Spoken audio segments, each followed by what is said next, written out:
Another month, another round of PlayStation Plus games. We'll save the controversial one for last, so let's jump into first with UFC 4. Now, I'll admit, UFC 4 was more fun than I was expecting it to be. I haven't played a UFC game since UFC Undisputed on the original Xbox. Didn't really care for that one back then, so I went into this one not really expecting too much, but thankfully, they have difficulty sliders where you can make the game how you want. Once you get to either the WFA or the UFC in career mode, you can go into settings and change difficulty sliders, and you can make the game super easy to where you win pretty much every fight with 1 to 3 hits, or you can make it really hard to where you really don't do much damage at all and the computer does a lot of damage. So hopefully you can tweak it to how you want to play the game. If you're looking for more of a simulation type experience, I'm not too sure because that's not personally how I played it, but I'm hoping you can adjust the difficulty sliders enough to where you can have it to where you want it. I personally made it pretty easy to where I just was giving dudes brain damage all the time.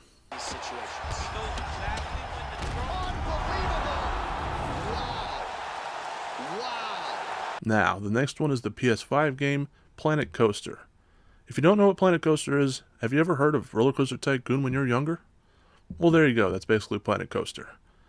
You create and manage a theme park, you build rides, you make sure guests are happy, fulfill their needs, all that good stuff. It's pretty much exactly like Roller Coaster Tycoon, but they do go more into depth with some things. Like when you hire staff, you actually can manage them by managing their pay, making sure they're happy, training them if they need to be trained. There's stuff like that. You can even, one of my favorite things is you can click on a guest and go into their camera mode, and you can actually experience the park in first person mode through that guest as they're seeing your park. I thought that was pretty cool. A lot of people prefer to play these type of games on PC, and I get why. Usually they run a lot smoother, and usually mouse and keyboard is a lot better for games like this, but I felt that this game runs very smooth on PS5. I don't really recall any major FPS drops or any major hiccups or anything like that. It's never crashed on me, thankfully. And yeah, the controls do take some getting used to, but I felt overall they were handled pretty well. So if you were a fan of Roller Coaster Tycoon when you were younger, I highly suggest giving this game a try. It's pretty fun. The career mode to this game is kind of weird to where it's challenging but kind of easy at the same time, because there's no time limit to the career mode challenges. In Roller Coaster Tycoon's career mode, they would say, hey, do this by July of year 2, for example. There's nothing like that here. You can take as long as you need. So while the goals that they want you to meet are pretty challenging sometimes, you can take as long as you want, and eventually you have a monster of a park and you'll just hit it just by playing pretty much. So it makes it easy at the same time. Will wonders never cease? Truly, this park is a paean to science fiction. Yeah. What's a paean? Now, on to the big one, the one that's controversial for a lot of people. Tiny Tina's Assault on Dragon's Keep, a Wonderland's one-shot adventure. That's a mouthful. Try saying that 5 times fast. There's a lot of hate surrounding this one. A lot of people don't like it where when you pretty much start up the game, you press X or press start or whatever to start the game, and you get a pop-up notification that wants you to pre-order the new Tiny Tina's Wonderlands. I kind of don't get the hate for this, because usually a PlayStation Plus game, when they give it out as a PlayStation Plus game, there's usually a reason like this. Usually a big DLC for it's coming out, or the sequel's coming out. This is really nothing new. So I don't know why so many people were hating on this, and you can close the ad out in like a matter of 2 seconds just by hitting circle. I don't really get the hate. If you don't know, this is a standalone version of a Borderlands 2 DLC. I believe it was the last Borderlands 2 DLC, or maybe the second to last Borderlands 2 DLC. Personally, I thought this was the most fun Borderlands 2 DLC. Me and my dad actually played this co-op, and we enjoyed it so much that we even beat the optional, very hard, what they quote-unquote raid boss at the end. And we normally skip those, so it's pretty fun. I suggest giving it a shot if you haven't already. Some people do have gripes with it though, because technically this game has been given out with PlayStation Plus before, if you think about it, because they did give the Handsome Jack collection out with PlayStation Plus a few years ago.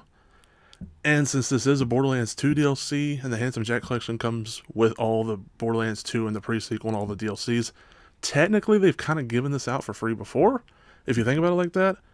Which that is more of a legit gripe, I thought. You know, I thought, okay, that one I can understand, but still, this is the standalone version. It's not the DLC. You can't import Borderlands 2 characters or use them in any way, at least from what I've seen. So this is like a fresh start. You have to kind of just start this one from scratch, you know. For you trophy hunters out there, this means more trophies, even a platinum. If you really liked this DLC, you can get the platinum for this DLC, you know, since it's the standalone version with its own trophies list. Which, I'm kind of sad that we played it before, because we probably would have got the platinum for it, because we did pretty much everything that I can think of back then. So if you haven't played this DLC already, I highly suggest giving it a shot. If you have, and you're like me, where a little bit of Borderlands goes a long way, yeah, this is probably going to sit on the back burner for a while, but it is what it is. Not every month can be a winner, right? A lot of people thought that last month was one of the best PlayStation Plus months in a while, if ever. A lot of people really enjoyed that Deep Rock Galactic game, even voting it like one of the best games that PlayStation Plus has ever given out. Yeah! Rock and stone! So, like I said, not every month can be a winner. It is what it is. You know, February is my birthday month, so I always want a good month, but what are you going to do? I thought it was a fun month. Like I said, UFC 4 really surprised me. I had a lot of fun with it. I had a fun blasting through the career mode, so we'll see what next month has to offer. What did you all think of this month? I'd really love to know. Let me know down in the comments. Did you hate this month? Did you like it? Was you meh on it? I'd really like to know down in the comments. And also, don't forget to like and subscribe. I plan to do these PlayStation Plus videos every month. And also, I stream here on YouTube, so feel free to pop into a stream and chat with me there. That was nasty!